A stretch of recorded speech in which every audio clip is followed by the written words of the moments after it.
The map showed the town died long ago. Every record, every newspaper, every single official document confirmed it. Abandoned, empty, forgotten. A ghost town left to rot in the high desert sun. But maps lie. 10-year-old Boone Carter had wandered away from his father's surveying camp that morning, pulled by a curiosity that always seemed to get him into trouble. His father had warned him to avoid the ruins, said they were unstable, dangerous. But the crumbling buildings on the horizon were a magnet for a boy like Boone. Now he stood in the doorway of what used to be the Silver Dollar Saloon, staring at something impossible. Fresh boot prints in the dust. Not his own small ones, but larger, deeper prints from a man's heavy boots. On the bar, a glass of water sat dripping condensation onto the warped wood, and from upstairs, a faint sound. Someone was walking, slowly, deliberately. Everyone knew the rules of ghost towns. You explore, you take pictures, maybe you pocket a rusty nail as a souvenir, and you leave. Nothing lives there anymore. Nothing moves, nothing breathes. But the floorboards directly above his head creaked with a weight that was anything but ghostly. Boone had been in dozens of abandoned places with his father, a land surveyor who mapped forgotten corners of the territory. He knew what true emptiness sounded like. It was the whisper of wind through broken glass, the scuttling of lizards, the groan of decaying wood. This wasn't emptiness. This was someone trying very hard to be quiet and failing. The official story was simple. A drought choked the life out of the town decades ago. The well ran dry, the people left, and nature began its slow work of reclaiming the land. Simple, clean, a tidy ending for the history books. So why was there a rocking chair on the second floor landing, swaying gently back and forth as if someone had just stood up from it? Why did the banister of the grand staircase gleam, looking like someone had been polishing it for years? And most disturbing of all, why was there a name carved fresh into the wooden rail? The letters were sharp, the wood inside them still pale against the dark aged surface. C. Shaw. Everyone knew the story of Clementine Shaw, the town school teacher. Died in the Great Fire of '65, the one that took the schoolhouse and half the main street. A hero, they said, who died trying to save the town's records. Boone placed his small, dusty hand on the stair rail, his fingertips tracing the smooth, recently carved letters. Decades separated the woman's supposed death and this impossible carving. Years of impossibility stacked one on top of the other. As he started to climb, one slow step at a time, toward whatever was waiting for him upstairs, one question burned in his mind. If Clementine Shaw had been dead for 30 years, who was still carving her name into the wood? And why? The footsteps above stopped, completely. The silence that followed was heavier, more unnerving than the sound itself. A floorboard creaked, not above him anymore, but further back, away from the stairs, toward what sounded like a rear window. Whoever was up there wasn't planning on greeting visitors. They were getting ready to run. The wooden steps groaned under Boone's weight, each footfall echoing through the hollow saloon like a drumbeat announcing his arrival. Dust motes, thick as insects, danced in the shafts of afternoon light slicing through the broken windows, creating ghostly patterns that shifted with his every move. His small fingers traced the carved letters again. C. Shaw. The wood was so smooth, so recently worked. Someone had taken their time with this, carving the letters deep and perfect, as if they wanted them to last another 100 years. But the town records, the ones his own father had reviewed, were clear. Clementine Shaw, age 28, perished in the fire of 1965. Everyone knew that story. The brave school teacher who ran back into the flames to save the children's books and the town deeds. "Hello?" Boone called out, his voice barely a whisper. It was a stupid thing to do, he knew, but the silence was pressing in on him. The footsteps upstairs stopped again, dead in their tracks. A chill, cold and sharp, ran down his spine. This wasn't the fear of ghosts or spirits. This was the chill of being watched.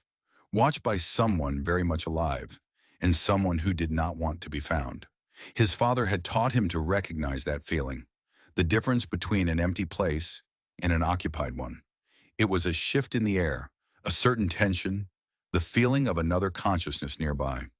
"I'm not here to cause trouble," he said, his voice a little louder this time, trying to sound braver than he felt. A floorboard creaked directly overhead. Then another. Slow, deliberate steps, moving not away, but toward a window that overlooked the front street. They were checking to see if he was alone. Boone kept climbing, his eyes scanning the faded peeling wallpaper. He passed a gallery of ghosts on the wall, faded photographs of the town in its glory days. Bustling streets, men leading horses, children playing outside a proud-looking schoolhouse. In one photograph, a group of students stood with their teacher, a young woman with kind eyes and a gentle smile. Tucked into the frame, someone had written in careful looping script, "Miss Shaw and her class, Spring '65. The woman in the photograph looked exactly like the face now peering down at him from the top of the stairs. "You shouldn't be here, child." Her voice was weathered, like old leather, but strong. It carried the unmistakable authority of a person who had spent a lifetime managing unruly students. Boone froze, his foot hovering over the next step. She was real, flesh and blood and bone. Her gray hair was pulled back in a simple, tight bun, and she wore a faded blue dress that might have been new 30 years ago. Her eyes held the same kindness from the photograph, but now they carried something else too. A deep, bone-weary fear. "Ma'am," Boone managed to say, his throat suddenly dry. "Everyone thinks you're dead." A sad, tired smile touched Clementine Shaw's lips. "Everyone is supposed to think that. It's what kept me safe for 30 years. She studied his face, her gaze sharp and assessing. "But if you found me, a boy no older than my last students, it means others can find me too." Her eyes darted toward the front window, a flicker of panic in their depths. "Tell me, boy, did anyone follow you here?" Before Boone could answer, a sound drifted in from the empty street outside. The unmistakable rhythm of hoofbeats. Not one horse, but several. Clementine Shaw's face went as pale as parchment. She lunged forward, grabbing Boone's arm with a strength that surprised him, and pulled him the rest of the way up the stairs, away from the windows. "Quick, this way," and not a sound. She led him through a cramped, narrow hallway lined with makeshift shelves. The shelves were packed with canned goods, dusty books, neatly folded clothes, the evidence of a life lived in secret. The entire second floor had been converted into a hidden, self-sufficient apartment. There was a small cooking area with a soot-blackened pot, a bed tucked neatly into a corner, and buckets for collecting rainwater. It was a fortress of solitude. "Stay quiet," she hissed, "and don't move from this spot." The hoofbeats grew louder, closer, joined now by the jingle of spurs and the creak of worn leather saddles. Through a tiny crack in the wooden boards covering a side window, Boone watched three riders pull up in front of the saloon. The man in the lead was dressed in a long black coat, his face hidden in the deep shadow of a wide-brimmed hat. He moved with an unsettling stillness, a predator surveying his territory. "That's Malachi Brooks," Clementine whispered, her voice tight with a fear so old it seemed a part of her. "If he finds you here with me, we are both in terrible, terrible danger." "Why?" Boone asked, but she held up a trembling finger, demanding silence. Brooks dismounted, his movements slow and deliberate. He surveyed the area with the methodical attention of a man who missed nothing. His eyes locked onto the ground, and he kicked at the fresh tracks Boone's small boots had left in the thick dust. Then he gestured for his two companions to spread out, to search the other buildings. "Someone's been here," Brooks called out, his voice sharp and carrying the easy authority of a man used to being obeyed. "Recently. Check every building. If you find any trespassers, I want them." Clementine's breathing became shallow, a series of quick, frightened little gasps. She clutched a worn leather journal to her chest, holding it like a shield, like it contained her very soul. Through the gap in the boards, Boone saw Brooks examining the entrance to the saloon, his gaze lingering on the disturbed dust, the single set of small footprints leading inside. "Miss Shaw," Boone whispered, his voice barely audible over the pounding of his own heart. "What's in that book?" She looked down at the journal in her arms, then back at the boy. Her eyes filled with fear just moments before, now hardened with something else, a 30-year-old anger. "The truth," she whispered, her voice laced with venom. The truth about why this town really died. The truth about what Malachi Brooks did to every single person who used to live here. Her voice dropped even lower, filled with a grim certainty. The truth he has killed and will kill again to keep secret. Below them, Brooks' spurs rang against the first wooden step of the saloon. He was coming inside. Each heavy footstep was a nail being hammered into a coffin, their coffin. In 1965, there was no drought, Clementine continued, her words a frantic, barely audible torrent. That was the first lie. Brooks was climbing the stairs, slow and steady. He discovered silver under the town, not just a little, massive veins, enough to make him the wealthiest man in the territory. But first, he had to get rid of everyone who lived here, everyone who owned the land he wanted. The footsteps stopped directly below them. Brooks was at the bottom of the staircase, examining the polished banister, the freshly carved name. He poisoned the town well, she breathed, her hand gripping Boone's shoulder. Not to kill everyone, to make them desperate, sick. Then he'd ride in like a savior, offering to buy their land for pennies on the dollar. Most people, sick and scared, accepted. They took his money and left. But the ones who refused to sell, she clutched the journal so tightly her knuckles were white. They disappeared. A boot scraped against the third step. Brooks had started his ascent. He made sure they could never contest his claim to their land. He buried them, boy, all of them. For 30 years, he's been mining it in secret. Small amounts, just enough to make him rich, but not so much that it would attract attention. Large-scale mining operations bring surveyors, investors, territorial officials. They bring questions. Questions about how one man came to own an entire town's worth of prime land so cheaply. But now he's getting old, she whispered rapidly, her eyes wide. He's getting greedy. He wants to cash in, to start a full-scale operation before he dies. And that means he needs to eliminate every possible threat, every loose end, forever. Her story tumbled out, a confession held back for 3 decades. She had survived by living off supplies she'd stashed in abandoned mines years ago, trading with the rare travelers who used the old, forgotten mountain trails. People who didn't know the town's history, who just saw a lonely old woman living in the ruins. That's how she survived, and that's how she kept documenting his crimes. But Miss Shaw, Boone whispered, his mind reeling, if you've been here for 30 years, why is he hunting you now? What changed? Clementine's face grew impossibly grave.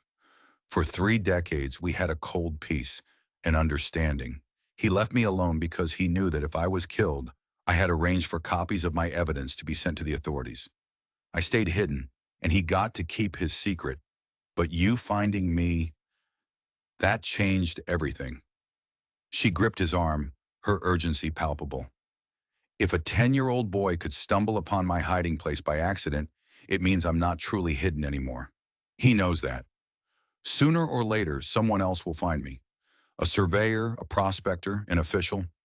The secret that kept us both in a stalemate is broken. Her voice was a desperate hiss. He has to act now, before someone with real authority discovers what I know. He'll try to capture me, to force me to tell him where I hid the copies of this journal. Then he'll kill me and say he found my body in the ruins, that I died years ago, just like the official story says. Without her testimony, without the documents, he keeps the land. He keeps the silver. He buries the truth forever. And you have proof, Boone breathed, finally understanding the weight of the book in her hands. Every document, every deed, every witness statement I could gather before I had to fake my own death and disappear. She pressed the heavy journal into his small hands. The leather was worn smooth with time and fear. If something happens to me, she said, her eyes boring into his, someone has to know the truth. The footsteps reached the halfway point of the staircase. In seconds, Malachi Brooks would be at the top. He would discover the secret sanctuary that had protected Clementine Shaw for 30 long, lonely years. And the cold peace would finally end in blood. The footsteps paused at the top of the stairs. Clementine pressed her finger to her lips, her eyes wide with terror. With her other hand, she guided Boone toward a section of the wall that looked just like the rest. But she pushed on a specific knot in the wood, and a narrow panel swung inward, revealing a dark, cramped space behind it. The hiding spot was barely wide enough for the two of them, a coffin-sized hole in the wall constructed for exactly this moment. Through a small, cleverly disguised peephole in the wood, they watched as Malachi Brooks emerged onto the second-floor landing. His cold gray eyes, the color of a winter sky, scanned the converted living space. He took in every detail, the neat stacks of supplies, the recently used cooking pot over the cold fire pit, the rumpled blanket on the bed that was still warm. "Well, well," Brooks murmured to himself, his voice a low rumble. He ran a gloved finger along the edge of a small table, checking for dust. There was none. Someone's been keeping house. He walked over to the table and picked up a tin cup. It still held the dregs of her morning coffee. And recently, too. Boone held his breath, the tiny space suddenly feeling airless.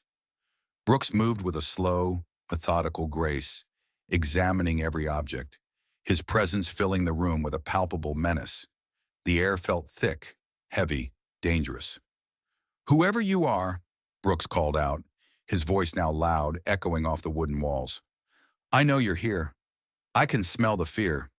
It's as thick as morning fog in this room." He began to move along the walls, knocking on them with his knuckles, listening for the hollow sound that would betray a hidden space. Thump, thump, thump. Each knock was like a blow to Boone's own chest. Clementine squeezed Boone's hand, her palms slick with sweat. In the suffocating darkness of their hiding spot, she leaned close and began to whisper the real story in his ear, her voice so quiet it was barely more than a breath of air. "I was the town school teacher," she began, "but I was also the town clerk.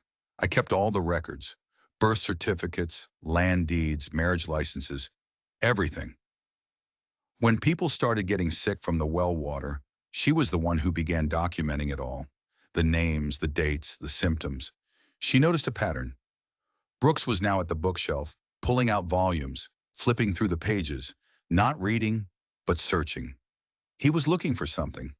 "The sickness," Clementine continued, her breath warm against Boone's ear. "It always started with the families who owned the most valuable land, the parcels right on top of the main silver vein. Brooks would visit them, pretending to be a concerned neighbor. He offered his help. He offered them fresh, clean water from his own private well, far from town. The families who accepted his generosity in his lowball offer for their land recovered quickly. And the ones who refused his help," she breathed, "they got worse, much worse." A cold dread washed over Boone as he understood. It wasn't just about poisoning the well. He was controlling who lived and who died, she whispered. The poisoned well was just the start. He had the only other source of clean water for miles. He used it as a weapon. Accept his offer, you get the cure. Refuse, and you watch your family waste away. Suddenly, Brooks stopped.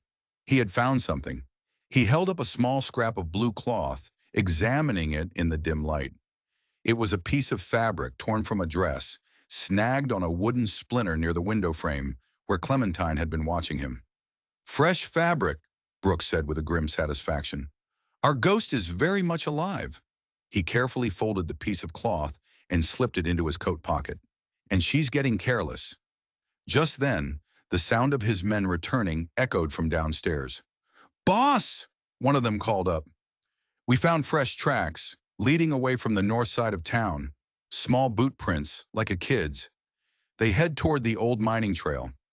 Looks like someone left this morning, came back, and then left again in a hurry."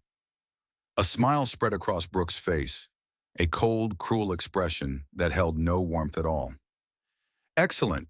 She's been using the mountain trails to get supplies. She has a routine." He took one last, long look around the room, his eyes lingering on the walls. "Set up watches on all the mining paths. All of them. After 30 years of playing dead, our little school teacher has finally made a mistake." As his heavy footsteps retreated down the stairs, Clementine sagged against the wall, the tension leaving her body in a long, shuddering sigh of relief.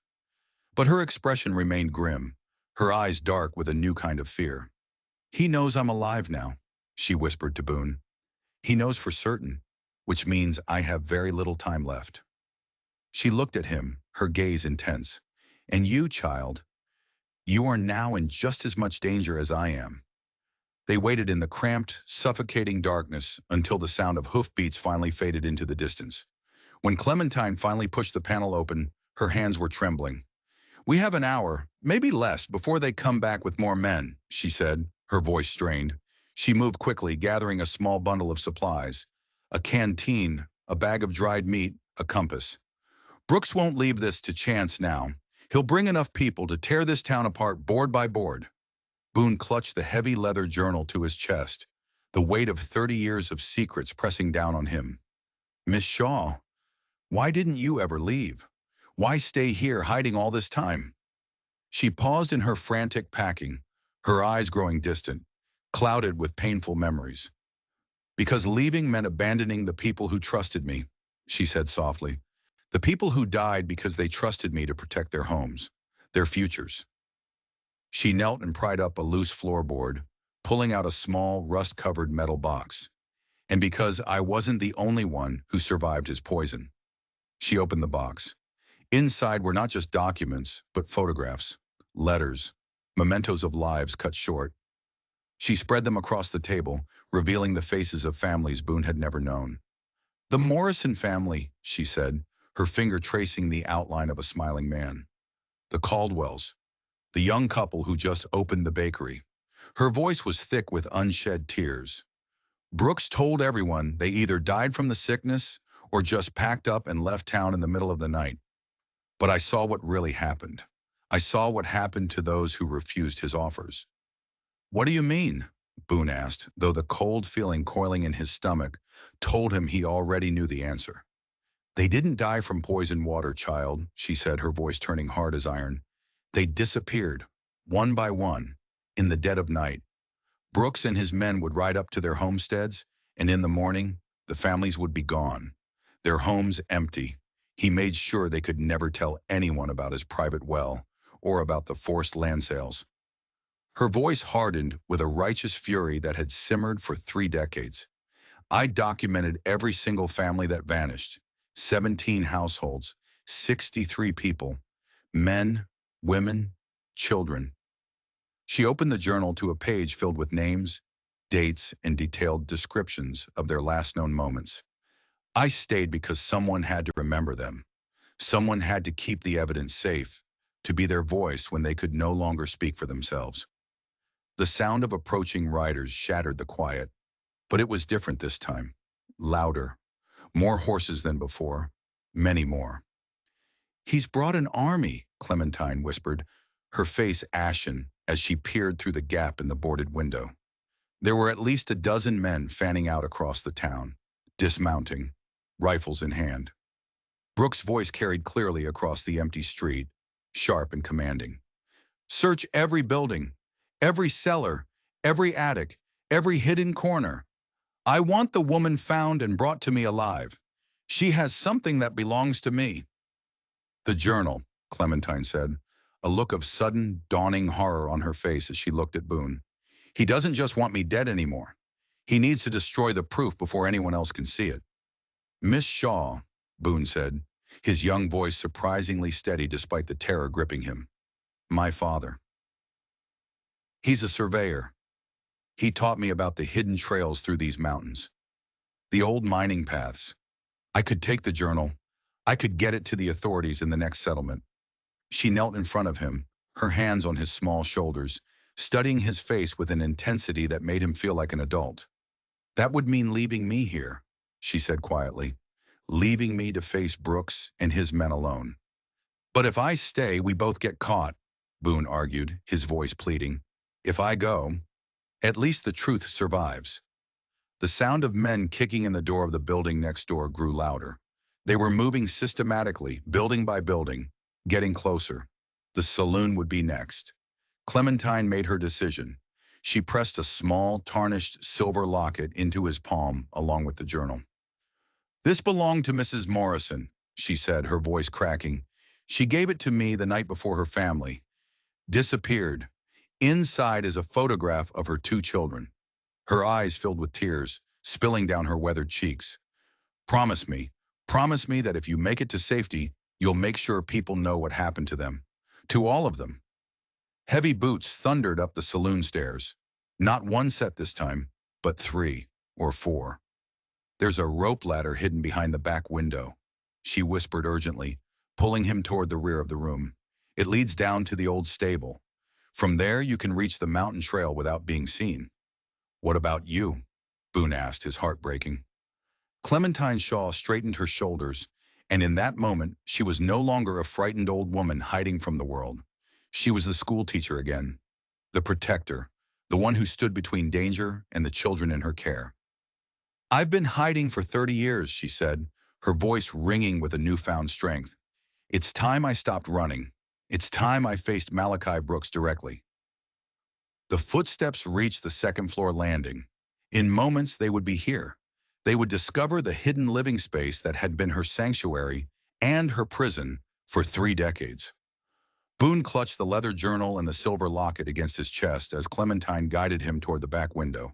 Her hands, though trembling slightly, moved with quick, practiced purpose. She pulled away a large board that had been carefully arranged to look permanent, but was designed to be removed in an instant, revealing a dark opening and a coiled rope ladder. Listen to me carefully, she whispered, her voice urgent and low. The ladder leads down to the old stable. Don't stop for anything. Follow the dry creek bed north. It will lead you to the main mining trail. That path will take you straight back to your father's camp. Heavy boots thundered down the short hallway outside the room. They were spreading out, searching every corner, their voices rough and impatient. But what about you? Boone asked again, his young voice tight with a terrible, helpless worry. Clementine's expression softened for just a moment, a flicker of the kind schoolteacher from the photograph shining through 30 years of fear and solitude. I have spent 3 decades preparing for this moment, child. It is time I stopped running from Malachi Brooks. The bedroom door didn't open. It exploded inward, ripped from its hinges by a heavy boot. Malachi Brooks himself stood there, framed in the doorway, flanked by 3 of his armed men. His cold gray eyes swept the room, instantly taking in the open back window, the rope ladder, and the boy clutching the journal. Well, well, Clementine Shaw, he said, his voice dripping with a mixture of dark satisfaction and long suppressed anger. 30 years you've been a ghost, and yet here you are, looking remarkably well for a corpse. Clementine stepped forward without hesitation, deliberately placing herself between Brooks and the boy. Malachi, she said, her voice steady and clear, you look older. Guilt ages a man faster than time, doesn't it? Brooks let out a short, harsh laugh that held no humor. Guilt? I sleep like a baby every night. Those families got exactly what they deserved for standing in the way of progress. He gestured with his pistol toward Boone. Now tell the boy to hand over that ridiculous journal of yours, and we can discuss this like civilized adults. The only thing we need to discuss, Malachi, Clementine replied, her voice firm, is how you're going to answer for the murder of 63 innocent people. Murder? Brooks feigned a look of shocked surprise. I seem to recall a tragic epidemic. A poisoned water well? Very sad, really. It forced the good people of this town to sell their land for a fair price and move somewhere safer. He took a step closer, his men fanning out, blocking any possible escape. Of course, he continued, his eyes locked on the journal. I imagine certain records might suggest otherwise, which is precisely why that book needs to disappear. Permanently. Boone could feel the weight of the evidence in his arms. Every name, every date, every carefully documented crime was pressed against his chest like a second heartbeat. You made one mistake, Malachi, Clementine said, her voice rising, growing stronger with every word. You let your greed make you impatient. If you had been content with your secret little mining operation, I might have stayed hidden forever. But you got old and you got greedy, and that made you reckless. Brooks's face darkened into a thunderous scowl. Old, perhaps, he snarled, but not stupid. He gave a sharp nod to his men. Take the boy alive. Kill the woman. We'll make it look like bandits attacked the ruins. As his men raised their rifles, Clementine moved faster than Boone thought possible. She grabbed a heavy iron poker from beside the cold fireplace, swinging it in a wide arc. Run, Boone! She screamed. Now! The boy didn't hesitate. He scrambled through the open window as the first gunshot shattered the evening air, the sound deafening in the enclosed space. Boone's small hands gripped the rough rope of the ladder, and he half climbed, half fell toward the dark, abandoned stable below.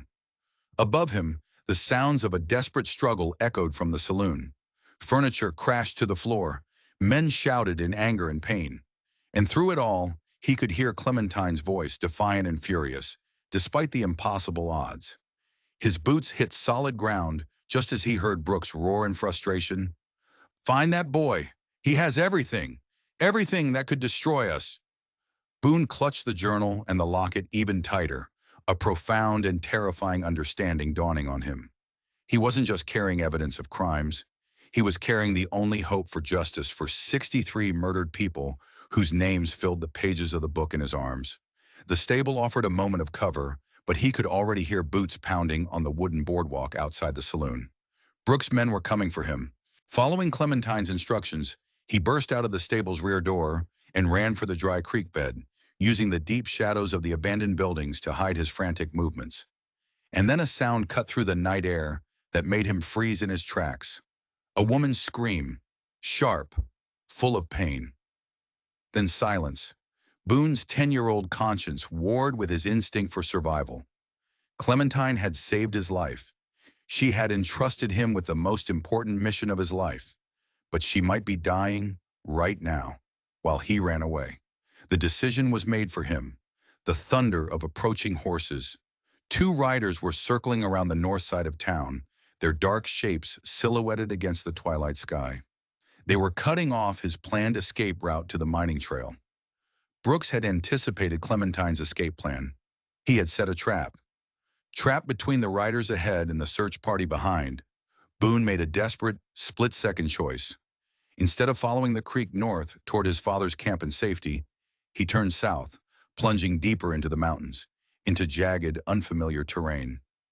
The journal bounced against his chest as he ran, each pounding step taking him further from safety, but hopefully further away from Brooks's men.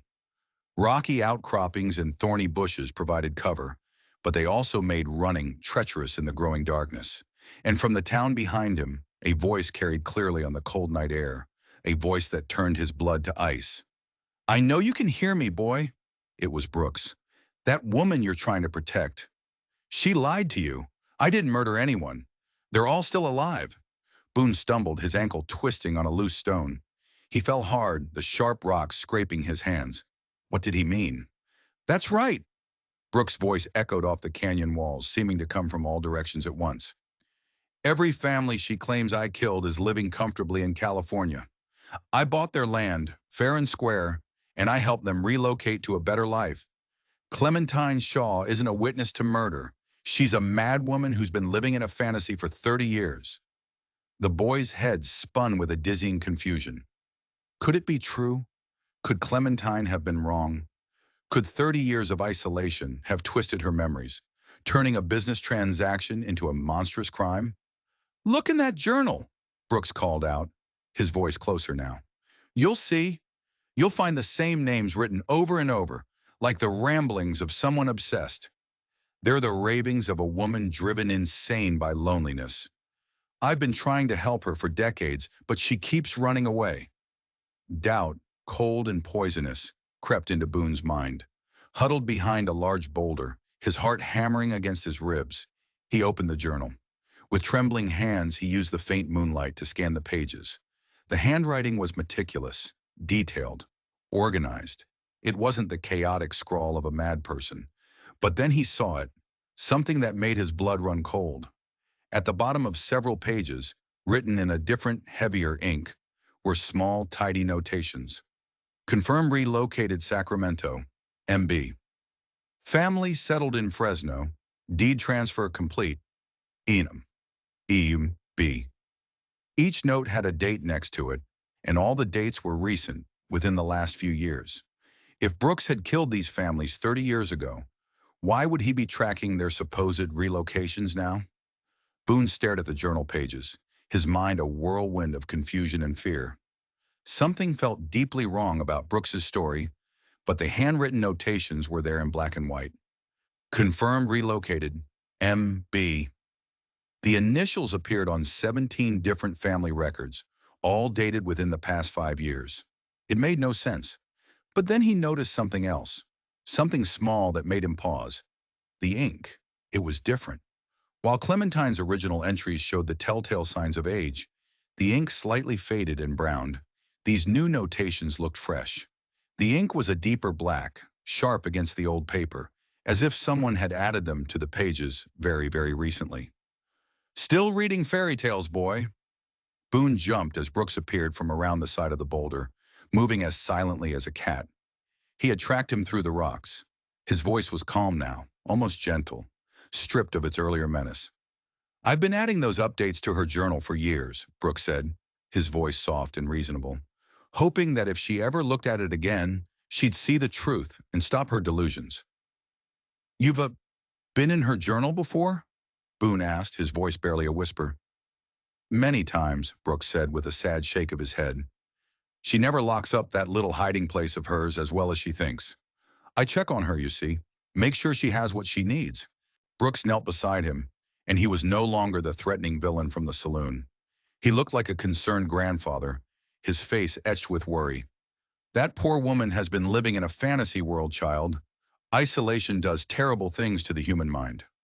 But even as Brooks spoke his soothing, plausible words, Boone noticed something that screamed a different story. The man's boots. They weren't the worn-out boots of a simple rancher. They were expensive, custom-made from fine leather. The kind of boots that suggested a wealth far beyond what a modest landowner should possess. And then he saw his hands. In the pale moonlight, he could see the faint, dark staining around his fingernails and in the creases of his palms. It was the telltale silver staining that came from handling raw, unprocessed ore on a regular basis. If you've just been helping her all these years, Boone said slowly, his mind working furiously, then why does she have maps of silver deposits drawn in here? He opened the journal to the back pages, to the detailed hand-drawn mining charts Clementine had shown him, the ones that mapped out the veins running directly beneath the town. Brooks's kindly expression flickered for just a fraction of a second, but it was enough. She imagined those too, he said, recovering quickly. There's no silver here, son. Just an old woman's fantasies about buried treasure. And that's when Boone knew. The final piece of the puzzle clicked into place. If there was no silver, why had Brooks spent years tolerating a madwoman and her accusations instead of simply having her committed to an asylum? Why go to the trouble of hunting her down and killing her now instead of just continuing to help her? You're lying, Boone said, his voice quiet but firm. There is silver here. That's why you really needed everyone gone. That's why you can't let anyone see this journal. Malachi Brooks' kindly facade didn't just crack. It evaporated. The grandfatherly concern was replaced by a look of pure, cold fury. Clever boy, he snarled. Too clever for your own good. He lunged for the journal, but Boone jerked it away, scrambling backward. The families, Boone said, his voice trembling but defiant. They are dead, aren't they? You added those fake notes. You wrote them in yourself to make anyone who found this journal think Clementine was crazy. Dead and buried where no one will ever find them, Brooks confirmed, his voice as cold as a grave. And now you are going to join them, along with your insane schoolteacher friend. As if on cue, the sound of gunfire echoed from the direction of the town. A single, sharp shot, then an unnerving silence. Brooks smiled, a look of grim satisfaction spreading across his face. That, he said, would be Clementine Shaw's final lesson. He grabbed Boone's arm in an iron grip. Don't worry, boy. I'll make sure your father gets a story about how you died exploring dangerous ruins. Tragic accidents happen all the time in these mountains.